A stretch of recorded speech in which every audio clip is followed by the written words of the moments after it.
Has the internet been lying to you about Cerakote? How's it going? We're down here in Georgia at ATF Hydrographics with our buddy Chris, and we're going to talk about the 5 lies you were told about Cerakote. Hey, how's it going? John from Branson Cerakote and Laser here. Recently took a trip down to visit our buddy Chris from ATF Hydrographics. While I was down there, we did a video, and this is the result. So we just did our own intro for it.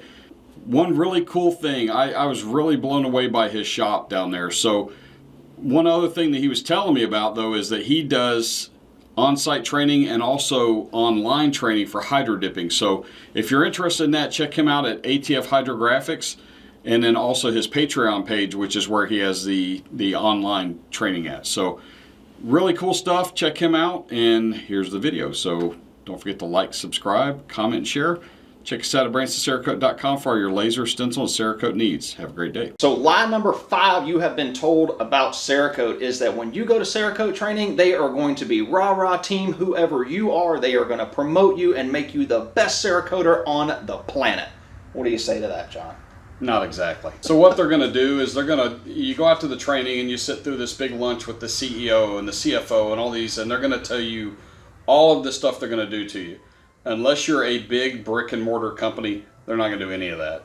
It is up to you to start a YouTube channel, get on Instagram, put yourself out there with good quality pictures in order to attract business, because they're not going to send anything to you.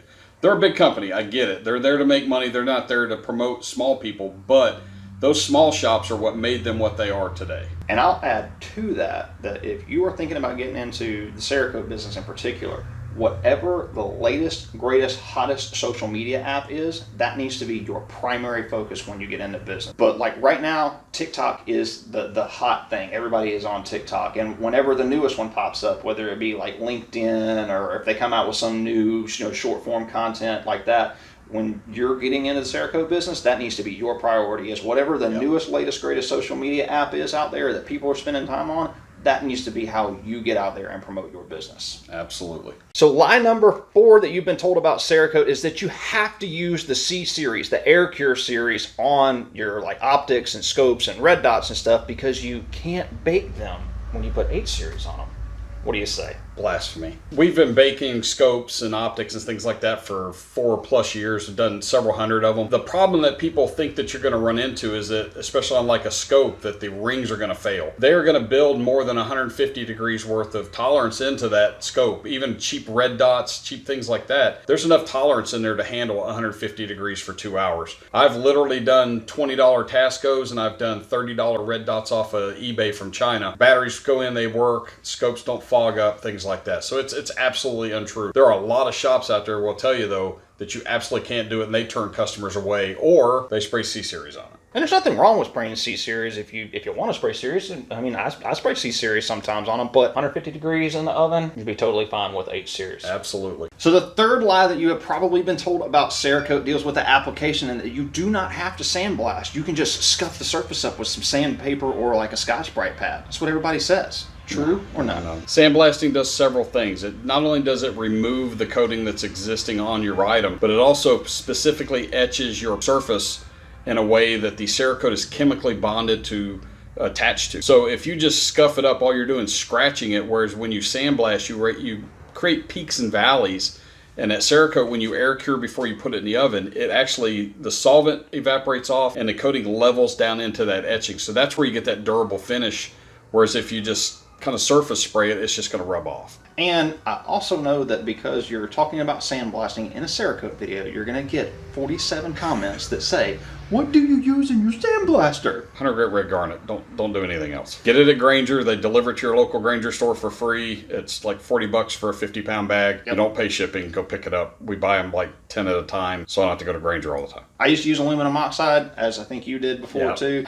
Just skip straight to the red garnet and use it. It works perfectly every time. If you absolutely have to, if you're one of these, I got to go to Harbor Freight and buy my Harbor Freight sandblaster because you're doing this from home, do not buy any of your blast material from Harbor Freight. Go to Tractor Supply and get their aluminum oxide or their red garnet. It's still not as good as the stuff from Granger that we use, but it will get you by in a pinch. Absolutely. Lie number 2 that you have probably been told about Cerakote is that it's super easy. Anybody can do it. And the equipment is like stupid cheap. I can just go get me a toaster oven and start Cerakoting today at home. Just make sure that toaster oven has had pizza cooked in it if you really want to have a good product. That's two different things. Cheap and easy are two different things when it comes to Cerakote. Cheap is going to get you probably not the best results. I mean, yes, could you do this in your garage with a Rubbermaid bin to spray into and things like that, bake it in a toaster oven? You can, but you're not going to do anything near the quality that you could do with better equipment. Easy is where you come in with better equipment. Better equipment's going to make your life easier. Buying bigger ovens and spray booths and things like that don't make your product any better than anybody else's. It makes you more efficient and makes you put out probably a smoother product because you're not constantly having to deal with a bunch of chaos. I find that the two things that I hear about most is people talking about the oven and the spray guns. And like, you can cheap out, and like you even talked about it earlier, like, I have a toaster oven, you have a toaster oven, you can get by with a toaster oven. Like, that's not the issue. The spray guns is some of it, but all the other stuff that goes into it, the paint booth, the acetone, the soap tank, or even if you're using Simple Green like you do, and the facility that you need to be able to do all this stuff in, a clean environment, and gloves, and all the stuff that adds up very, very quickly, is the cost that people don't really think about. They're complaining because they don't want to spend $300 on an Iwata spray gun. They'd rather buy a $25 spray gun from Harbor Freight, when that's only one very small piece of the equation. Exactly. I mean, you get what you pay for when it comes to equipment. Yep, that is 100% true. One other quick thing. Make sure that when you're going to go and watch a YouTube video on how to do this stuff, do a little bit of research about who you're actually watching. There's a lot of really bad information out there. Yeah. I've seen a couple videos where I was like, I guarantee you that didn't stick for more than about an hour before it fell off. Yeah. So if you're going to watch and learn how to do it, watch our channels. Yeah. So the number one lie that we probably hear the most about Cerakote is that after the world ends and there's a giant nuclear explosion, the only thing that's going to be left is roaches and the stuff that we Cerakoted. Or Cerakoted roaches. Or Cerakoted roaches. So that's the myth, is that Cerakote is the toughest thing on the planet, and you can just drag your gun down a dirt road and it's never going to have any issue. We had a guy come up to us at a gun show and say, so this is that coating, you can throw it down the road and it won't get a scratch on it. No, I don't think that exists. Any coating is going to wear. This just happens to be an extremely durable, very corrosion resistant, very solvent resistant coating that you can do a lot of really cool stuff with. So it's nowhere near being indestructible. And we get that question a lot with hydro dipping, is like, what is better? Like, because hydro dipping is really popular with guns, and so is Cerakote, and then there's also Duracoat, and was it KG gun coat, and then we've got gun candy, and there's all these firearm coatings out there. They're like, which one's the most durable? And I'm like, none of them. Yeah, exactly. They will all eventually wear at some point if you don't take care of them. And it's one of those things, like, if you want a Gucci Glock, that's fine. We'll make you a Gucci Glock. One of us will, whether you dip it or Cerakote it like you do. Yeah. At some point, it's going to wear off, though, if you use it enough. If you take care of it and, it's kind of a safe queen, you'll never have any issues with it. It'll last forever. Everything has a limit.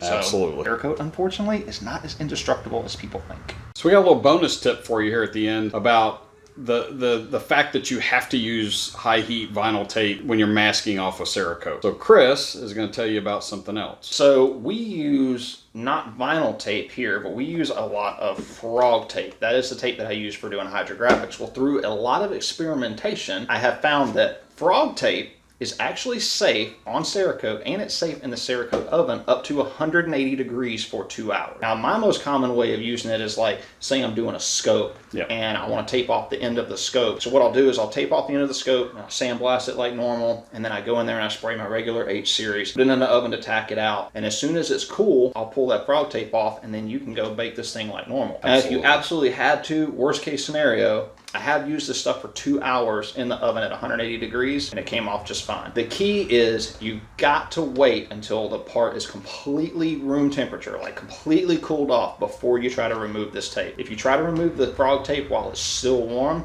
it's going to leave residue, and you're going to have sticky residue all over whatever it is that you taped off. Be very careful about trying that with blue painter's tape.